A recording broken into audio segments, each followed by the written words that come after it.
Get ready for the dictation. Dictation will start in 5 seconds. Start. Mr. Speaker, I have already submitted in my speeches on the general discussion that the grievances of the staff are mounting and there is growing discontent. I have to add that the staff are not well treated. The concessions which were enjoyed by them during the last 5 years are being withdrawn by the railway administration one after the other. I can quote certain instances.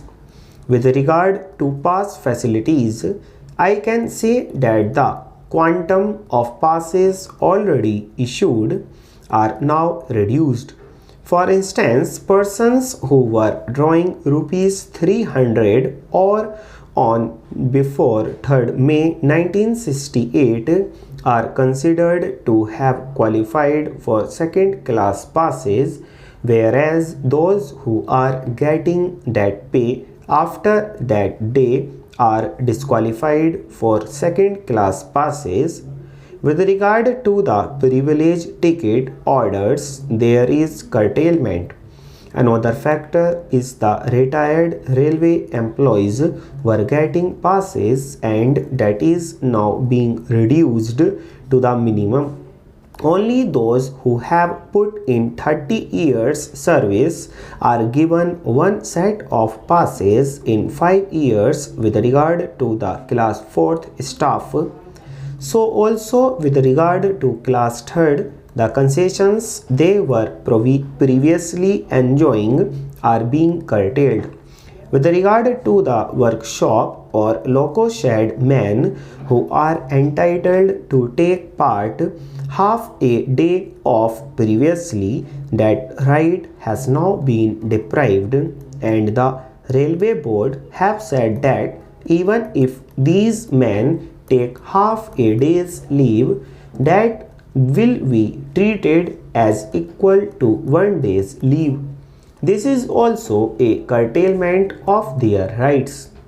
With regard to gratuity, there is a new innovation made now. Even if a railway servant retires after putting in 30 years of service, his gratuity may be proportionately reduced according to the whims and fancies of the administration by seeing his service record. This is a very wrong thing and it is a new attack on the railwaymen.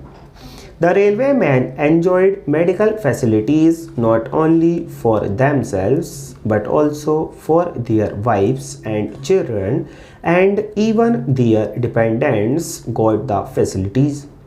Now the right of medical treatment in respect of the dependents is denied, and I do not know the reason for it.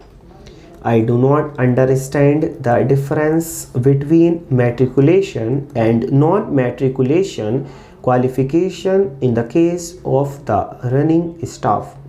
They do the same work, but why should there be difference in the pay?